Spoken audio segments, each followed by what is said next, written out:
There's a call you haven't returned this week because the commission on it is too small to feel worth your time. Today's guest sells trophy properties in Miami, and his team still ranks number 4 in the country for rental transactions on purpose. He'll show you how a $1,000 rental turns into a $20 million buyer and why the agents skipping those deals are the ones who stay stuck.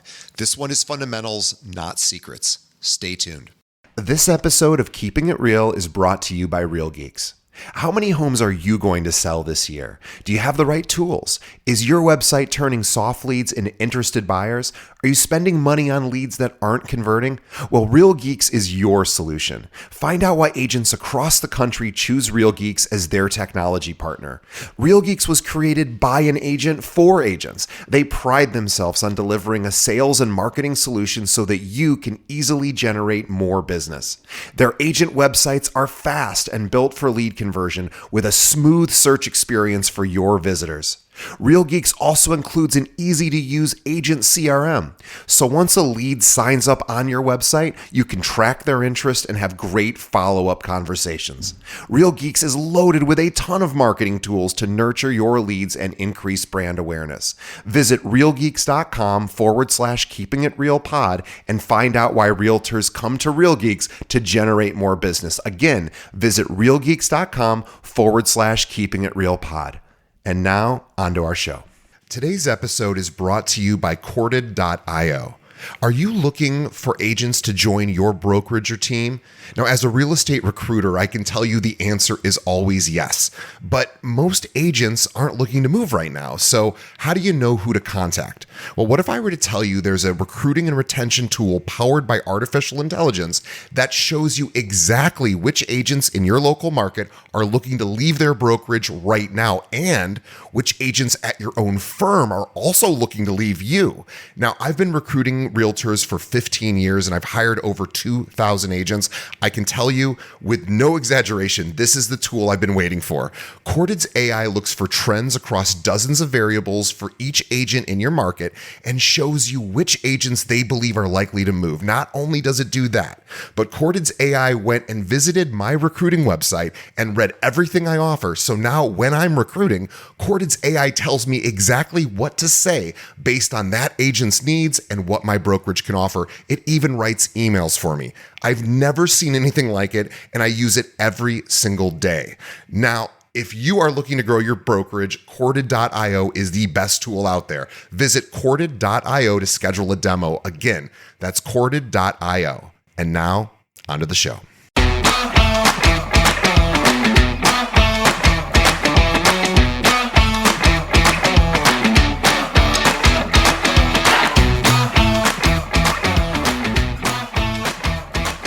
Welcome to Keeping It Real, the largest podcast made by real estate agents and for real estate agents. My name is DJ Paris. I'm your guide and host through the show. And today I'm super excited to bring on our guest, Chris Wands.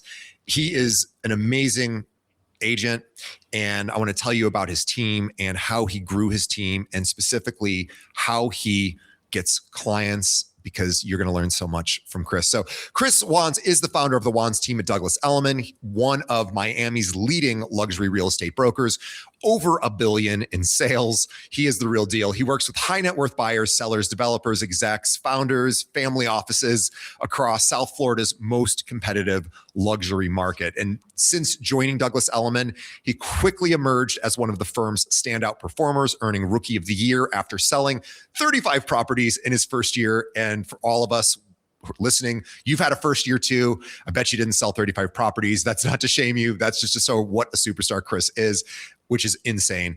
And later building the Wands team into one of Elliman's top producing teams nationwide. His work spans major new development and luxury products, including, this is amazing, a record-setting $55 million sale. So known for his candid market perspective and deep understanding of buyer psychology, Chris brings a sharp on-the-ground view of Miami's wealth migration, branded residences, waterfront scarcity, and emerging luxury neighborhoods. I want everybody to follow Chris on his Instagram, Chris_Wands, WANDS. Chris, welcome to the show. Thank you, DJ, for having me. I appreciate it.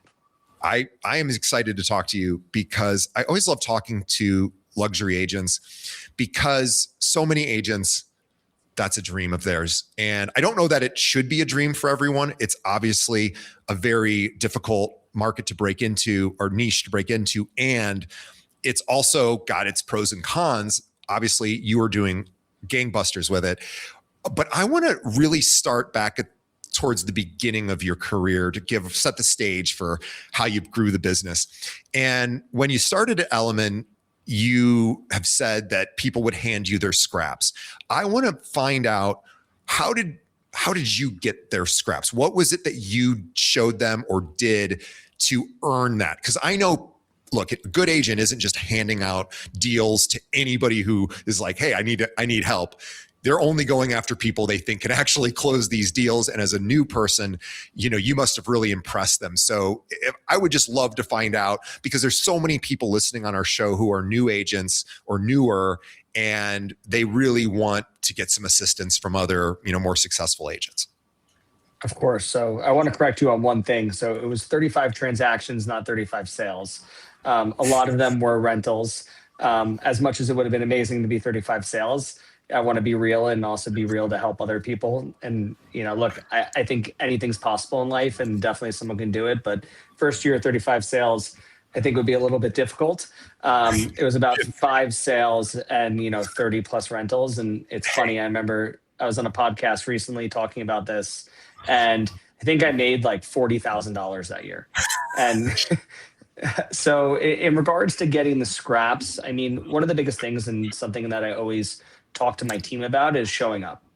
I think one of the big things with real estate, when people are just starting, or, a lot of times people think, hey, I can have a license and do it as a second job or a third job, whatever you may be doing, is, for me, I always took it from the minute I did it as a career. And this is what I wanted to do. So even when I literally had nothing to do, I went to the office and I'd, look at the MLS. I'd learn, different buildings, look at floor plans. Like, I just would try to make myself busy. I'd go to networking events, and, I made my successes known. And this is really social media. We had Facebook, but it wasn't, what people have today, where they could throw up an Instagram video and, make themselves look like an industry professional. You actually kind of had to do stuff. So for me, it was, I talked to everyone. I talked to the wall if I could, and just made it known I was willing to help. I never said, hey, I need 50% or I need 20% or I need this. I kind of just said, hey, if you ever need help with a showing or whatever it was, I just did it. So for me, eventually that compounded, because someone was like, oh, you did a good job. And plus I was probably cheap labor for them. It made sense. And eventually, as I always tell people, don't look at what you're going to make on a transaction, because if you do good enough on your job, money will become a byproduct of it. Yeah. Thank you for correcting me first on the 35 sales versus 30 rentals, 5 sales, because that's really important for so many agents, because they don't relate to the 35 sale a year rookie 100%. Anyway. So thank you. And also I guess it's possible. I don't know if I've ever met somebody that's done that. So thank you for that correction. And what a great way to enter the industry doing rentals. Quicker money. Yeah, the money's not as good, but these are people that may become future buyers, or just, hey, great way to learn part of the industry and start talking about real estate to anyone. We're here in Chicago, where rentals are huge as well, obviously, especially luxury rentals. And whether it's non-luxury or luxury, I tell every new agent, if your sphere of influence isn't buying, they're renting, right? So might as well help them before they get their own agent, and they probably don't have an agent if they're renting. I want to back up one step, because I should have mentioned this earlier. You are not a native to Miami. You're a New York guy. You're a Long Island guy. And Long Island, very residential, rural, but still has that kind of city energy, or some parts of Long Island do. How did you get down to Southern Florida? So I transferred to the University of Miami, and I fell in love with the sunshine, the palm trees, and the lifestyle, and I never left.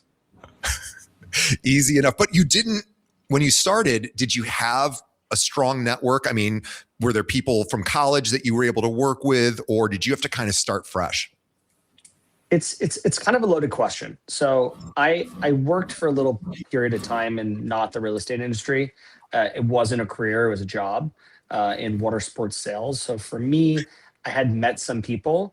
I also had roommates in college that were from Florida, so I had met their friends from growing up, and from that, I had roommates post college that were from Florida. So I was able to target, friends of friends and stuff like that. But honestly, Miami was a very different space 10 years ago.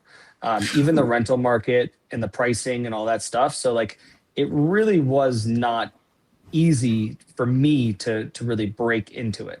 And it took a lot of time and a lot of effort.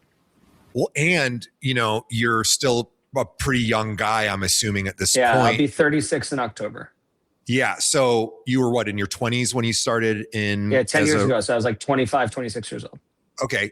Not the easiest thing to get sales, even at that age, even if you had started at 18, because of course, who's giving, their $1 million sale to, I mean, it's possible, but it's certainly your friends aren't probably buying $1 million places at 25 and 26. No, they weren't.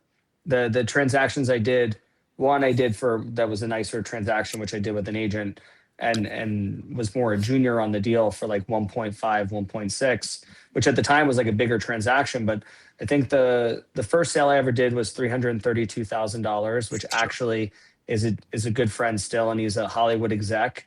And it was someone that they just wasn't meshing with the buyer, and they actually decided they were going to rent, and I converted them back to a sale.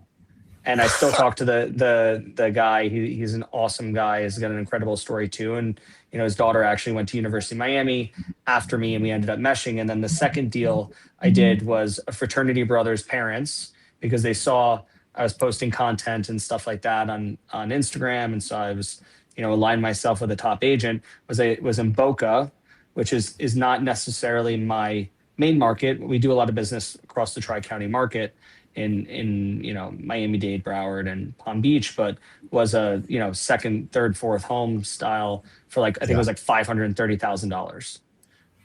Yeah.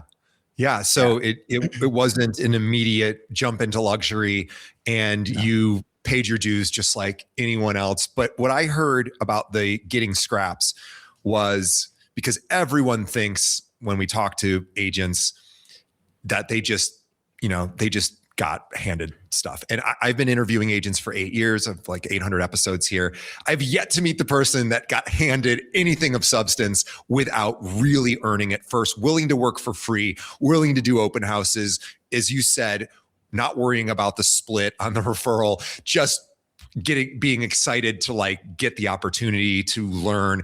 I also heard every day I was studying the market, which I mean, one of the top agents here in Chicago, he, for 5 years, I think he only sold 7 properties total. And all he would do is put on a suit every day, go, and he was like, wanted to learn all the condo buildings in this particular neighborhood where he now dominates. And that's what he would do. He would go in and say, I need to learn everything about this building. He goes, I just knew it was going to take 5 years. He goes, I was a loser for 5 years. I made no money. I lived in my parents' basement, but I was just learning the market because I wanted to be no more than anyone. You were doing a version of that, along with a lot of heavy lifting of being of service to other agents. So it's always the way, right? It's being willing to work for free or for little money and just going, I just got to get more reps in. And you have to be able to offset your deficiencies. So for me, I was 25, 26 years old. I had to figure out a way to offset that, exactly like you said. How can I get someone to trust me with, what sometimes could be their biggest asset? And for me, it was knowledge and hustle. And I knew I would outwork everyone else during that time frame. And, at least in Florida, the biggest thing at the time, what's a lot better now as the market's gotten better, is I answered my phone. Probably too much. But again, you got to look at it and be receptive to people calling you and answer your phone.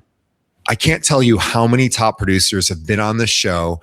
And when I say, what do you think makes you unique? I don't even ask the question anymore because I've got almost the same answer every time, which is, oh, I'm not smarter than, I mean, maybe I'm gifted in some ways at this job. I'm also not gifted in other ways. I just work harder. I outwork everyone. I answer my phone. Those are the two. I call my clients before they call me, kind of thing. Those are the three main things. And it's so funny to hear it because as I recruit agents, and I can't tell you, you probably wouldn't know this. Oh, maybe you would.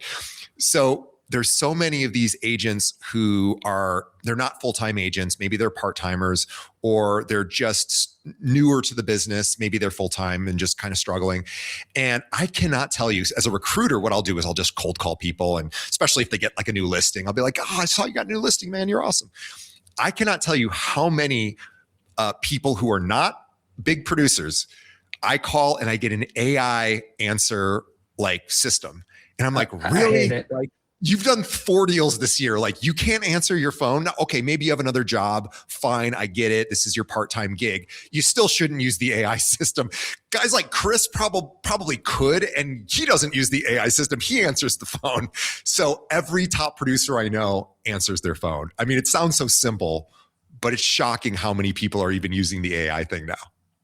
Real estate isn't heart surgery. I say it all the time. It's really simple if you can figure it out. Yeah. Answer your phone, people.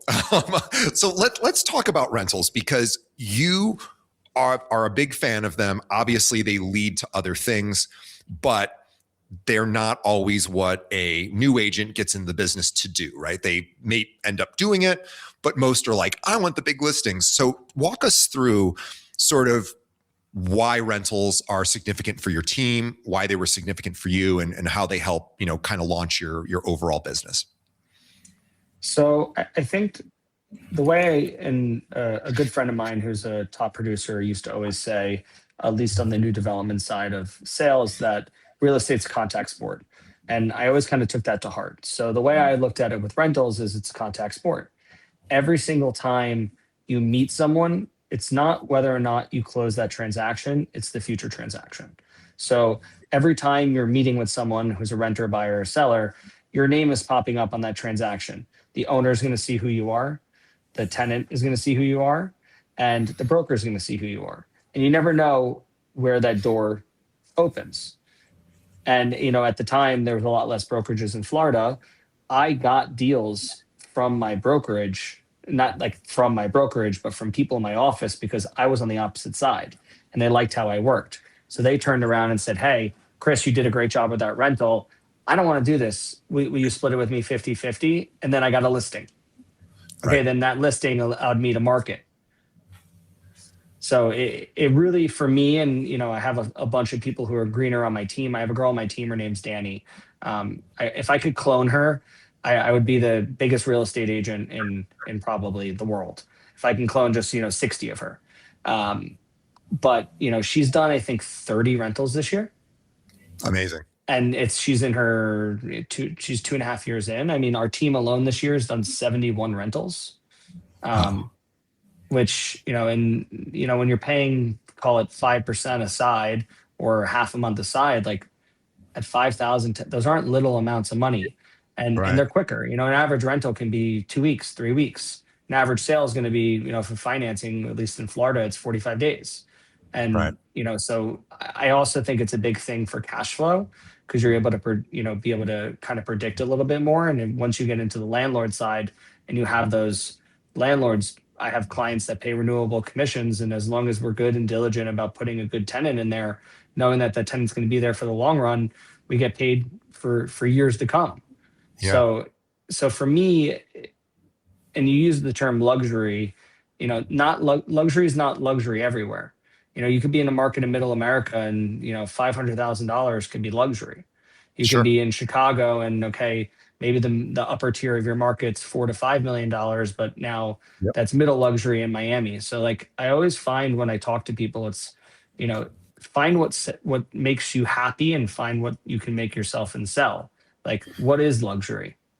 Like, luxury is being happy at home and being with your friends or your family and enjoying quality of life. Like, I've never looked at luxury of whether or not it be a $500,000 transaction, a $1,500 rental, or a $55 million transaction. I personally treat everyone the same, which is probably why I continue to, excel in multiple different spaces.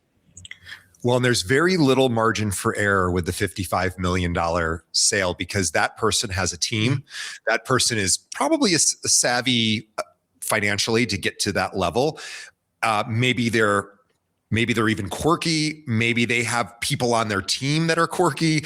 You have to serve a lot of masters, right? There's probably some sort of financial person. There's an accountant. Maybe there's an attorney. Maybe there's an agent if they're a celebrity. There's a lot of people, and navigating that sort of world is not easy. And if you can give that experience the $55 million client demands, because they're used to that quality of life wherever they go, if you can give that to the person with the starter home, whatever the price point is, they're going to be in love with you, because obviously, like you said, treating them all the same is the name of the game, and especially making the non-true luxury client feel like they're a luxury person is the name of the game. I want to ask you, because this is an incredible story. This is like, you never hear this, and you wrote this to us, and I thought it was worth mentioning.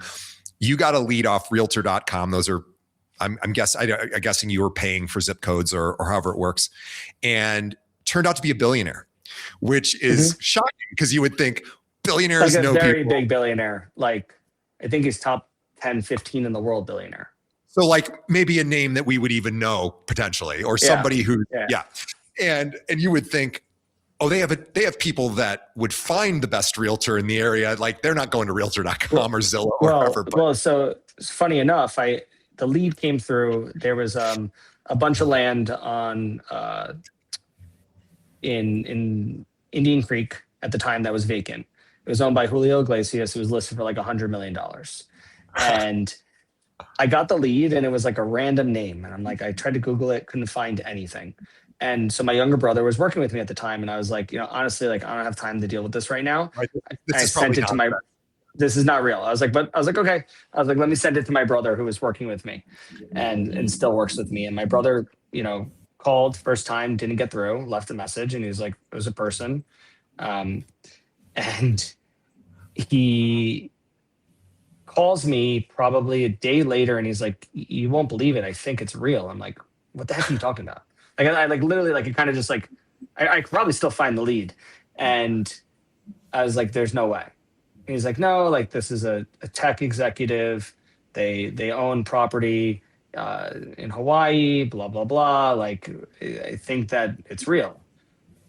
I think I'm dealing with like a handler from their family office. And I'm like, okay. I'm like, let's roll with it. Let's roll the dice. So you end up setting up a call, and we have a great call. I actually ended up getting to speak to the principal, and I had like 2 or 3 calls with the principal, and I spent probably collectively like 3 hours speaking to this person. Wow. And we had a lot of overlap, ironically, through some of his extracurricular activities.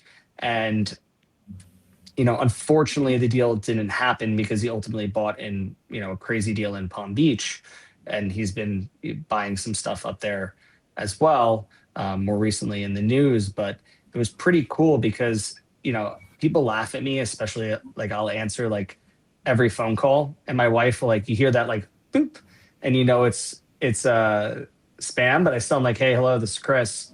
I still answer and let them get through it. And my wife is like, what are you doing? Like, I can hear that it's fake, and it's like a call center in Bangladesh, but I still, like, always, you never know where a lead's going to go. And like, again, like at the time, Jeff Bezos actually ended up buying, one of the properties that it ended up leading to that we were going to try to sell. But I mean, it would have been, if the deal had gone through, the first, $100 million plus trade in Miami. And it would have been, call it 3-4 years before that happened. Sure.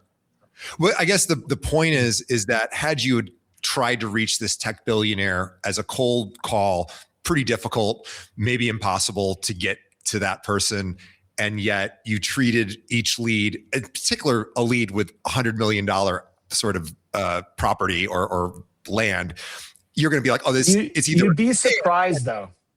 Yeah. You'd be surprised. And I learned something that sometimes, especially in luxury, people overthink it.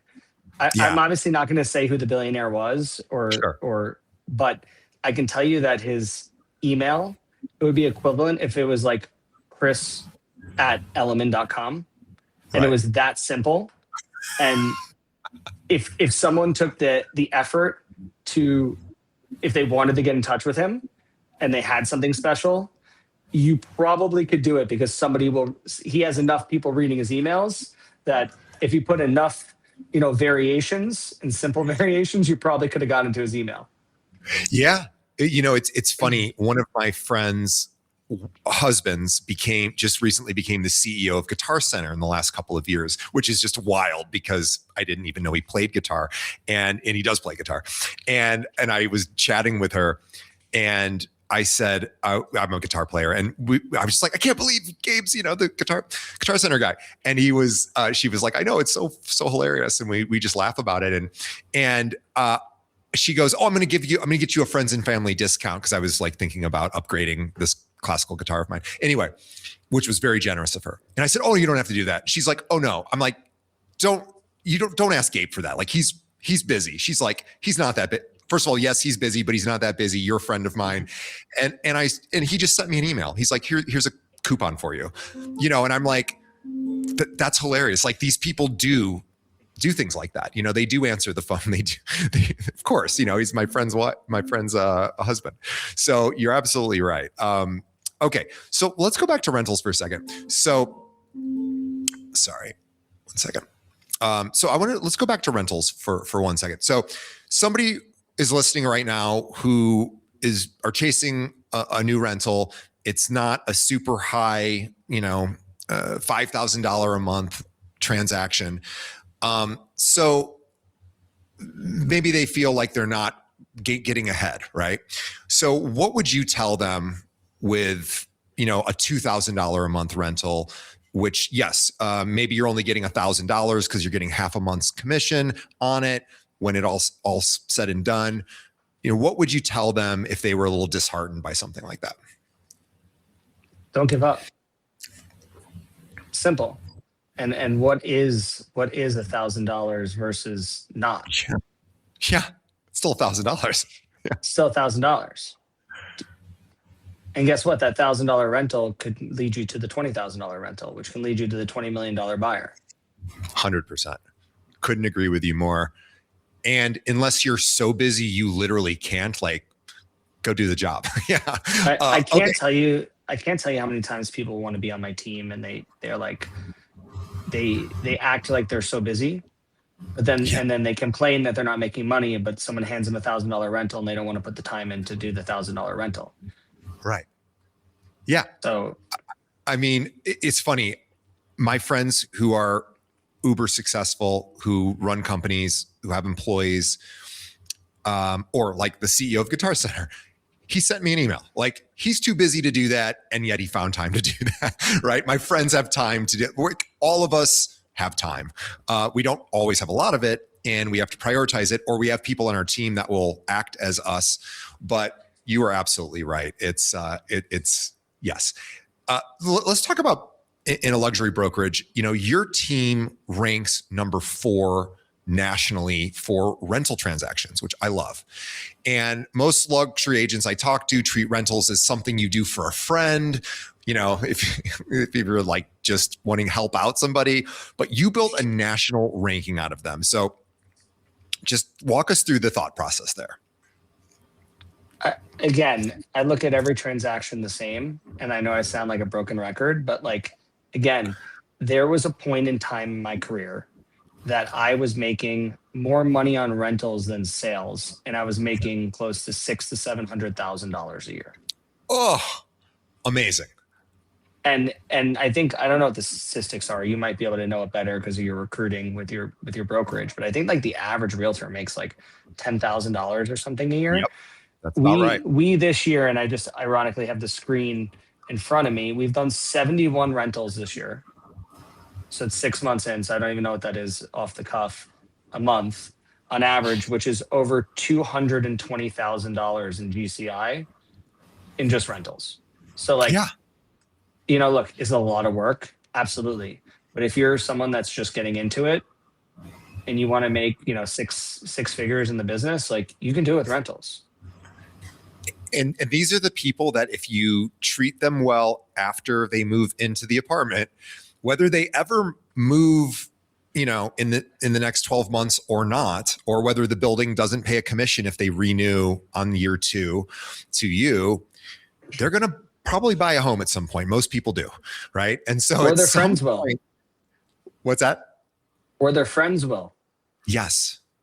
Or family members, or boss, employees. That's the key.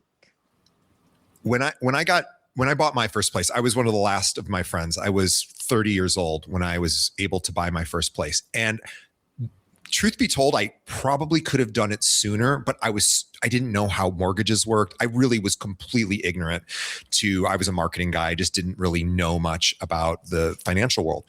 And I was too embarrassed to really ask, anyone for like, how do you do this? And even the internet, when I bought my first place was, I think 2005. I mean, yes, internet was obviously around, but I still wasn't really going to Google to learn or YouTube to learn a lot at that time. So I just didn't know much. And thankfully I knew a realtor, and he ended up, now I work for him, and he became my realtor because he was my friend, which is how it works.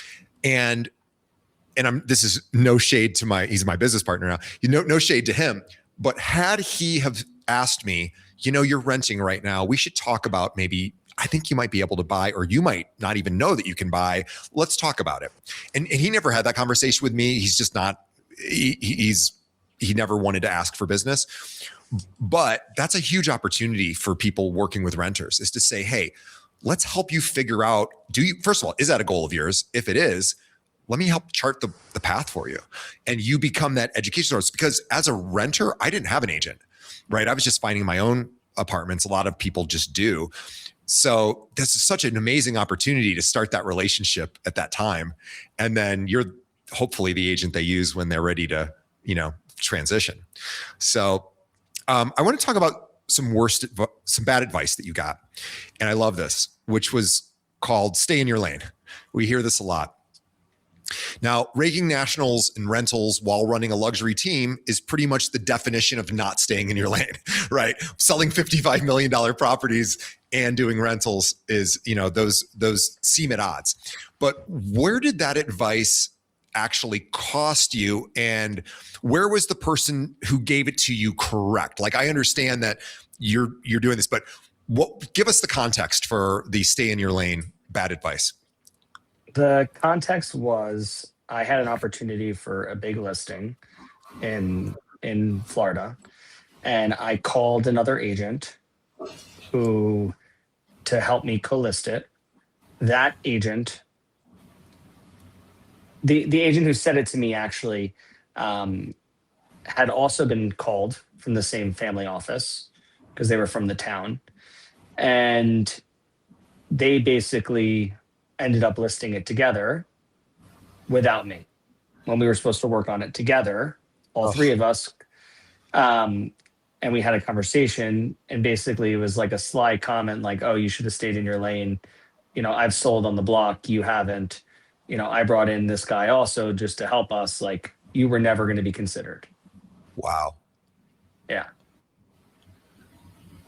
Oh. So, advice wise, I think I didn't listen to it. So I think it was actually probably the best advice, because for me, he has no business to tell me what's my lane or what's not. And that's kind of how I've always looked at life and in my business. And, you are the keeper of everything you do. Manifestation's real. You can really do anything within reason, and be able to do it. I tell people that all the time on my team. So for me, I think it was probably the best advice and probably the best thing to say, because it just made me want to work harder. Yeah. Yeah. There's a motivation for a lot of people when they are told, oh, that deal doesn't sound like you, or that deal isn't you. That's not your niche. And if it's truly not your niche, you should probably refer it. And if it's a niche you want, like you were saying, manifestation, then you need to build up your skill set immediately so you can, but people do it. And Let's talk about when you tell a buyer sometimes even not to buy. So since the milestone inspections and the reserve studies have come due, buyers down there in your area of the market are inheriting special assessments, right? This is a big thing in your area right now that run anywhere from like, I don't know, $10,000 to over $100,000 a unit. So what are you doing on condos now that maybe you weren't doing in the past? Just curious how that's changed. So I get a lot of the information beforehand, and because I'm knowledgeable in the market, I know a lot of the buildings that are already having their maybe are flagged and have issues.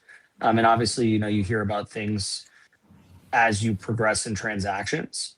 But for me, I mean, my transaction coordinator, as soon as we get to an offer, is already likely, especially on the listing side, we already have all the condo docs. We know what the struggles are.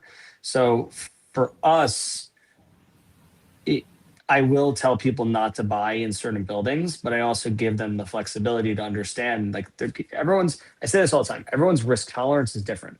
Your risk tolerance versus what my risk tolerance versus what your buyer's risk tolerance is different. At the end of the day, you have to just provide the buyer, the seller with enough knowledge to be able to have their own risk tolerance. Because for me, I can't tell someone I don't think they should buy in a building because they're going through structural reserves and all that stuff, where my buyer may think of it as actually a good way to negotiate and get something for below market and deal with the struggles. Yeah, okay, maybe he's not, if they're buying it as an investment, they're not going to have, a renter at the highest price point. But guess what? When the building's done, the building's going to be in the best position possible. So the building may be going through an assessment for the lobby or the amenities space or whatever it is. And if they deal with it for, 2 years and take on that burden, they may actually be in the long run much better. So it just really depends.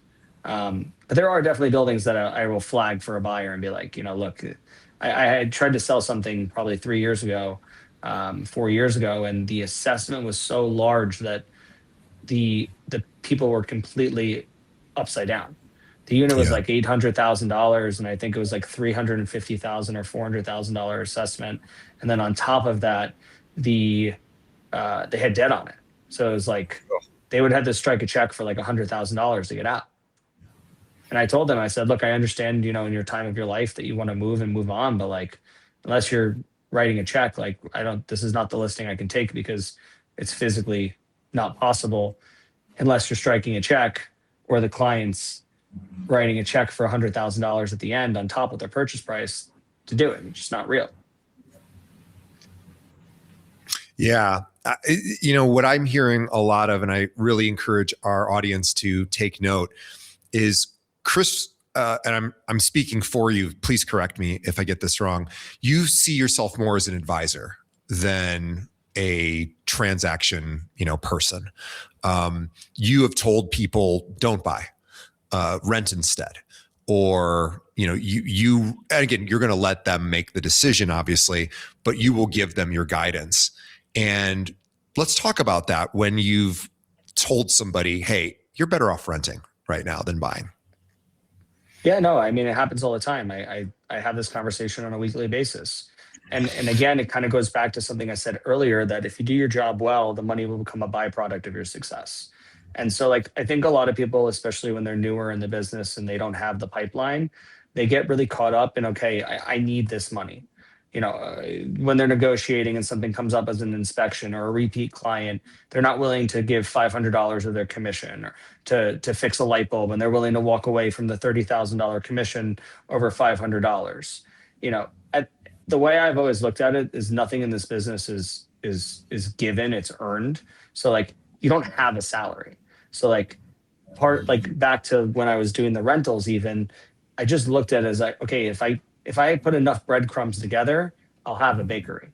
I don't need a loaf of bread. If you put enough little pieces on the board, it'll eventually, become a bigger piece and you'll be fine. So, people get caught up that they put their own selfish feelings of monetary, circumstances and don't advise them properly. Because yeah, it definitely sucks. You can be with a buyer for 3-4 months, showing them every weekend for something, and maybe that commission will make you 30, 60, 20, whatever the amount of money is, and then you realize there's truly nothing in the market. Their kids have to be in school. They have to enroll at a certain time. And instead of them buying something that they're not going to be happy with and ultimately, want to either sell and maybe they're not going to make money or whatever the circumstances are going to be, it's better for you to say, hey, let's get you into a rental. In Florida, you can cancel the lease with 2 months penalty. Let's figure out what works. And you can always just factor the 2 month cancellation and give you guys a little bit of runway or extend your lease for another 3 months. Like, be the advisor. People, especially in the luxury sector, smell, excuse my language, bullshit. People don't get to that level without it. And if you're not honest and truthful and advise, like they're gonna smell it, and you're not gonna be able to speak to that billionaire because they're gonna feel that you're, non-genuine. Yeah. And that's the death knell when you're non-genuine, that people can sniff that, they know it, or at least they feel it. Maybe they don't know it, but they feel it inside and they move on. I want to talk about building the team, because a lot of our listeners are solo practitioners and maybe they don't have the dream to have a huge team. Maybe they just want to bring on one additional person. And let's talk about how because teams don't immediately scale. They start small and then they start to grow. So when was it that you knew that you wanted to have a team, and what was that first hire like? So my first hire was an agent who's actually gone back to New York now post-COVID, but it wasn't really my choice, if that makes sense. Like, I was doing business with this agent. I was a solo agent. My mom and my brother had just moved down, but they were kind of doing business, kind of not. And, I had just hired my first assistant, and I was very apprehensive actually about having a team.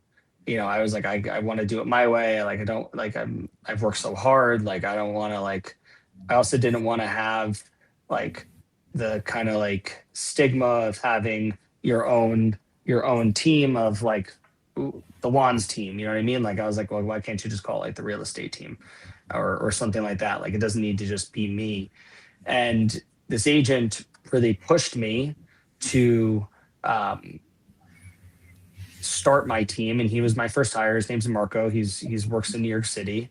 And he actually left Douglas Elliman and went to a competing firm and went to a bigger team. And he called me and was like, I don't like this. Like, can you just please start a team? Like, I've only been on teams. Like, I want to be on a team. Like, can you just like suck it up and do it? And I was, at the time, I needed more help. And I just kind of was like, sure. And then, inadvertently, because I had 4 people, I had someone else that wanted to do it, was asking me, and I jumped to a medium team right away. And, the rest was kind of history. You've also talked about not scaling or growing until infrastructure is in place. Tell us what that means. So I'm kind of going through this actual process now. I've been a medium team pretty much for the entire time I've had a team. So since I guess it was 2021, 2020, I can't even remember at this point. So figure, 5-6 years at this point now. And I've been very apprehensive again of going to a large team. I'm like, I don't want to manage people. I'm already managing too many people. I've got an admin staff. I've got this, I got that. And the infrastructure wise, I had a coach for a decent amount of time, was to have the back end so the business can flow, so that when I do jump, it's here's the system, here's what our framework looks like. If the framework doesn't work for you, that this isn't the right team for you. And now, next year we're going to jump to a large team, and I'll probably hire another 5 agents. And it's because I have the infrastructure, I have the admin staff, I have the marketing director, I have everything that I need to get it done. Yeah. I want to talk about AI as well. Has AI been helpful to get your systems more organized? I think AI for me, the biggest thing is I can't spell for shit. So it's helped me format my emails. But I mean, yeah, I think AI has definitely helped us to stay more organized. I use a new CRM system called Close. I used to Oh, use I Follow Up use Close Boss. as well. I love Close. Yeah, I used Follow Up Boss, and I think I can't even tell you how much money I flushed down the drain because I was like real like if you look at my list like right here, like I'm pen and paper guy. I mean, I guess you can't really see it, but like I was like literally just like not the best with CRM. And now that I have Close, it's like it's a game changer. It does um what I wish Follow Up Boss would have done for me. What I love about Close, and again, this is too inside baseball, but if anyone wants the fastest way to update a record, I have never seen a CRM as quick as Close. Like you don't have to wait for things to load. It's all instant. It's all in your browser. It's like you click on a field, you type in whatever, you add an activity. Do you know what I mean? Like all the other CRMs I tried, you'd have to wait for something to reload. And there's like a couple second delay there. And I don't know how Close bridged that gap, but they figured that out and it's just instant. And anyway, whatever. That's just Their little interface is also great. So anyone that amazing. wants to level up their business, this is not a plug. I'm not being paid anything. If Close wants to give me I mean, I guess it's through Douglas Me Elliman, but too. if they I want to want to give me discount. something, you can do it. But it absolutely is a game changer. Even the fact, I'm one of those people that is going to put the contact in my phone and then it'll sit there and then someone else is going to put it into an Excel file and then put it into my CRM for me, or it's not going to get done. Close totally, literally I can upload my entire contact base and you're in the CRM, which was brilliant. And I don't know why other people didn't do that. Well, one thing I'll tell you, if you want to take your Close game to the next level, connect it to its API, connect like your AI to its API on the back end and have it go in and evaluate how your team's working leads, if they're all using Close, if it's just you, how you're working, missed opportunities. Like that is really, really cool stuff. So it's all free. Anyway, okay, we'll stop talking about Close because this is not a paid advertisement for Close. Although if they ever listen, I would love to have you as a sponsor or Follow Up Boss. By the way, Follow Up Boss is really in the real estate world really is kind of one of the crown jewels of the CRM, but there are other products now that are non-real estate specific like Close that are just agnostic. You could use it for anything. And I'm a huge fan as well. Okay. Few more questions for you. So when someone new joins, so teams are everything right now. I think there's a flight to teams. Either you want to build a team or you want to join a team. So I would like you to help give some advice to an agent who's listening, who is thinking of joining a successful team, and what should they be looking for in a team leader? What do you sort of suggest or questions maybe to ask or what to look for? I think the first thing you should do is look through people's social media and see what their style is. A lot of times people's style can be shown through the way they are. There's a few people in our market that are very, very analytical. And like, I'm very analytical, but I think that sometimes the market speaks differently than analytics. Analytics aren't everything. So like me, that if you're super analytical and you only want to be analytical, then like, I'm probably not the guy. There's people that I know that don't work in all subsects of the market. So if you want to be able to be in the, middle market and the team lead and the team is only doing $20 million plus as amazing that is, then maybe that's not the team you should be on. I also think that, hold on a second. Sorry. There you go. The other thing I think you should think about is what do you want to get from the team? And what you want to get. I can't tell you how many times people come to me and are like, what can you give me? And the question is like, well, I can give you a lot of things, but at the same time, like, what can you do for me? Like, yeah, you're the one coming to me. What do you have to offer? And I find that even myself, when I was younger of an agent, I made that mistake. Sure. And yes, there's always a financial aspect of wanting to be on a team and getting leads and stuff like that. And there should be, if someone is on your team and leveraging your brand, there should be something to the person that's joining the team. But what does that mean? Like, person on my team is going to be able to get my marketing. They're going to get me if they want me to come to a pitch. Like, everyone needs to evaluate of what is for them. If you want someone who's going to give, want someone that's only going to give leads and that's the only thing you care about, then like that's probably not me. A lot of my stuff is earned, not given. Like, I think that's what I would say is like you should figure out what do you want out of the team, and then backtrack from there. I'm always amazed when agents who are newer, it's a Saturday or a Sunday. Okay, maybe they don't have a big sphere of influence. Maybe they're new to the market they're in. They just moved there, and they're not begging agents to host open houses. It's crazy to me. And not everyone likes doing open houses. I get it. Not everyone's good at doing open houses. I also get that, but it's a skill. You can develop it. But people definitely go to open houses who are wanting to buy properties. And yeah, they're probably not going to buy that property that they walked into, but obviously that's an amazing opportunity to potentially get them as a client. How important are open houses to your business? I fight with my own team about this.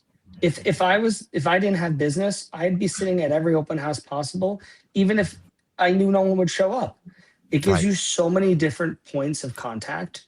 And with this thing right here, which is, run like 50 times since I've been here, like you can make yourself look busy.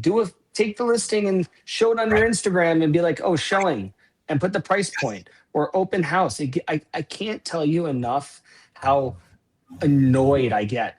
And then especially with people on my team, any team, where like, okay, I want to do business for you or work with you.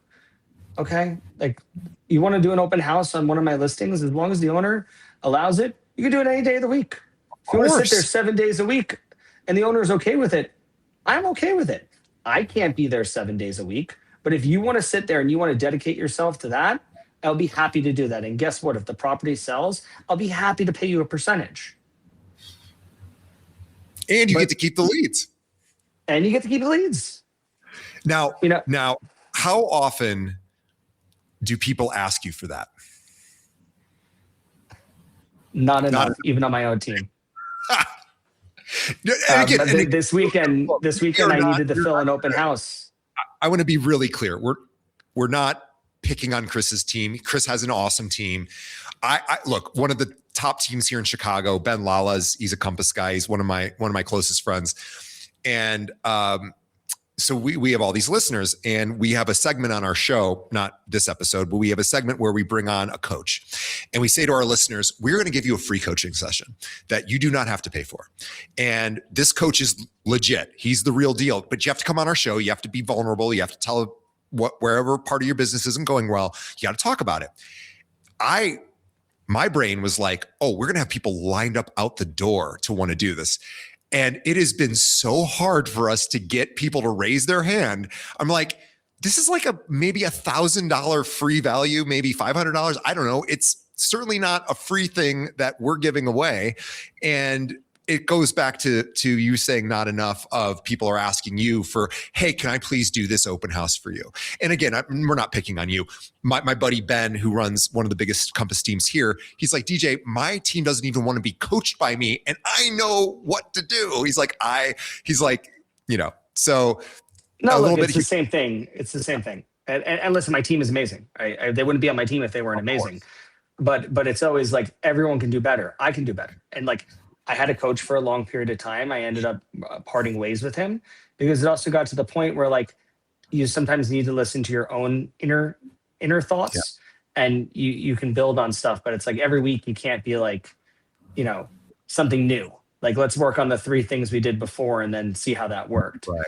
And but still, I don't get it. And when I started, you were talking about how did you get the trust? I sat in open houses. I went to listings. I can't tell you how many times people like, and I don't know how it is in your market, but on like Tuesdays and Wednesdays, depending on where you are in Miami, is the days for brokers open.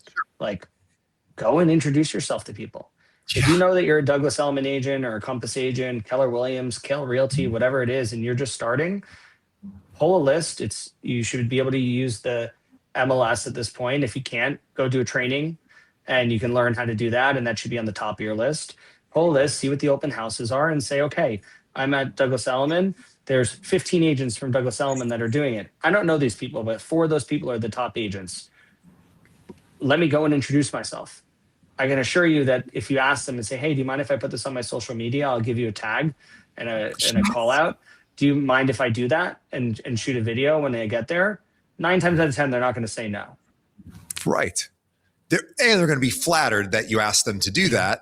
And you are networking with a good agent who, when they see your name come across on a deal, they're going to be like, I know that guy, or I know that woman, and I like them. And yeah, it is crazy. I could not agree with you more. I just want to get back to a really simple thing that you told us before we started the episode was when you first started, you were first guy in the office, last guy to leave. Now, there's sacrifices that come with that. All these years later, I don't know if you're still first in, last out. I don't know if you need to be. And I hope you have great balance. It sounds like you do. And was it worth it to do first in, last out? I think I know the answer, but I would love to hear you as reflecting, because you did have to give up some stuff to do that. That's their sacrifices. Were those sacrifices worth it? It's a double-edged sword. Yes, some of them were not. And I think with any entrepreneur in any business, I think they would probably say the exact same thing. There was a lot of times that I thought what I was doing or the people I was focusing on was what was going to take me to the next level, and they weren't. So the times that I wasted when I'm a young father, I have a almost 3-year-old, I have a wife, there's times where I'm like, why did I go and show this guy who has been wasting my time for, 2 years? And you have to know when to also give yourself a break. I definitely was very lucky that my wife is also an entrepreneur. So if it's, on vacation, if it's not me on the phone, it's her on the phone. So it's helped us. But with the same token, there are times that answering at 10 o'clock, 11 o'clock at night, unless it's a expiration type thing, where you're dealing with an inspection period or something's going to expire and you're going to lose a deal. We've all had that. I had this probably 4 weeks ago. The deal can wait till the next morning. And, and if it can't, then okay, maybe it probably wouldn't have gone through anyway. And you have to be able to have work-life balance. I think there was a time period in my life that it was pretty unhealthy, my work-life balance, but I now have a pretty much a non-negotiable that I take at least one day off. And okay, if I have to work all weekend and that means that my light day is going to be a Monday and, I still answer phone calls and stuff, but that means that, okay, then, I'm going to take a nicer day on a Monday. Right. If it's a Tuesday, you can't burn out. And there's been times in my career that I'm like, shit, I don't know if I want to do this because I'm burnt out. Yeah. You're on one end of this, of this sort of ledger though, which is I work too much, so I need to pare back to provide for other parts of my life. Many of us are on the other side where it's we need to ramp up the number of hours if we're being honest, right? If we really want to make a go of this, it's a better problem to solve, although it is still a problem to work too much versus too little. But you should probably be the first person to get in, or at least strive to be one of the first people to get in and one of the last to leave. And then maybe you work from home and there's whatever version of that.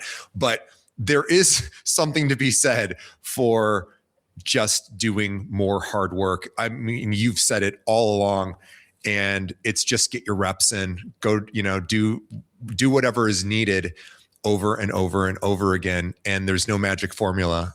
And that's what I keep coming back to from your success. Yeah, there's no magic formula. For me, it's always just been hard work and outworking other people. Isn't it funny? It's so funny. When I started this podcast, I didn't know. I sort of assumed that people would say a version of that, but I thought that it would be more eloquent, or it would be more interesting, or there'd be a little secret something or other. I've done 800 of these. No, it's always that. I mean, sometimes people do have really specific things that are kind of like new and whatever, but it's all fundamentals. It always goes back to fundamentals. It's just like, do the thing. It's like, going to the gym. It's like, do the push-up, do the squat, do the really basic stuff that we know you have to do if you want to build muscle. There's always a new exercise piece of equipment.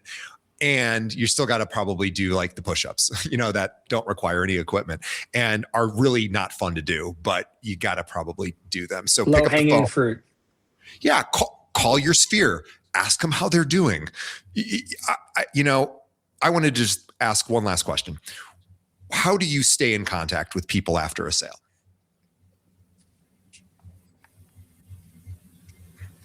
Right. So for those of you listening, Chris quietly picked up his phone and showed it to the camera, which probably wouldn't have translated. So I'm giving you a caption there. Honestly, social media too. Look, I'm not a commercial broker. I'm a residential broker. I've always been very adamant that real estate's a lifestyle. So, show it especially my social media, show if you're on vacation, show if you're with your family, show everything because it's a lifestyle.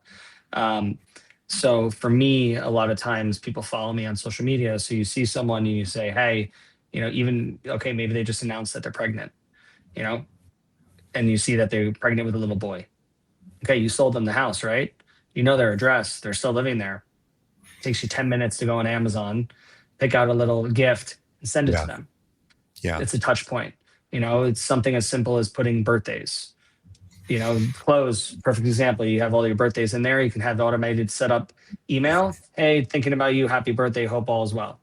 Like you'd be surprised how like simple text messages and things of, perfect example, an agent from Douglas Elliman who I'm friends with, she knows I like wine. She sent me a bottle of wine and she's from San Diego. And now when I have another referral, I'm going to think about her the next time. Simple. It's not complicated. It's simple. Yeah. You pick up the phone and you reach out and you wish people happy birthdays and you say, hey, I just saw you posted, you were on some trip. Tell me about it. It sounds awesome. You give a shit is basically the bottom line. And or you see someone's in a place you've been, be like, hey, I was there. Like, I can't tell you how many times I was just talking to a client. They like asked for like Milan recommendations. It's like, hey, I was in Milan in the summer. Like you should go to this, and this restaurant. And like, I'm a big Google Maps guy. So I have I create lists. So like I have something like, Miami from a local. So like someone's like, hey, Chris, what are your recommendations? I flip them the list. Yeah. And I do it for Milan. I've done it for France. I've done it for so I have these lists. So like, be like, hey, for whatever it's worth, here's my list. This has been a culmination of like food bloggers, whatever it is, my experiences, and like, I'll tag it on there and then give them to people. And like, it's another touch point. Yeah.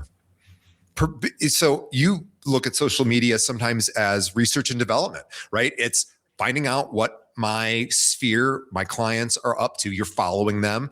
You're doing work to, here's what's going on in their lives. And I'm going to interact with that information.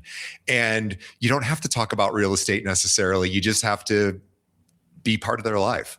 And I love that. Exactly. Yeah. Well, Chris, this has been an amazing conversation. You've really, I love the fact that you do super high-end luxury deals to modest deals as well. And everything is treated the same. Your team is doing a ton of rentals because why not? And they are, staying busy and you are continuing to grow your team. And it's really incredible. So I love the fact that you are open and willing and just honest about, hey, it's just about doing the work. And anyone can really do this if you are committed enough. I have some homework for our audience and I am going to give you that homework here right now. So here's what I want you to do before the next episode. So open your database, pull every rental and every small deal you've closed in the last, 3 to 5 years. Pick 5 of those people and call them this week. Ask one question. Are you still renting? That's it. Are you still renting? And, hey, do you want to buy in the future? Is that a goal of yours? There's the conversation. So do that. It costs you nothing. It will reconnect you with those people. Ask them if their rental is up. There you go. Do you want to move? Whether you want to buy or not, do you want to just move? I'll give a little secret sauce, okay? 60 days before every lease renewal in my phone, I have a notification after I do the deal, and I do it right away because I get the lease, and I save and I say, reach out to blah, blah, blah. Because not just that, if they are looking to buy, they're probably looking 60 days or more before their lease is up. 100%. I am shocked that rental agents don't do that. Hey, we're getting to the end of the lease. Let's talk. Are you happy there? You want to stick around? You think of moving to another neighborhood? Let's chat. I mean, simple and easy. And maybe even a call 30 days in when they first move in.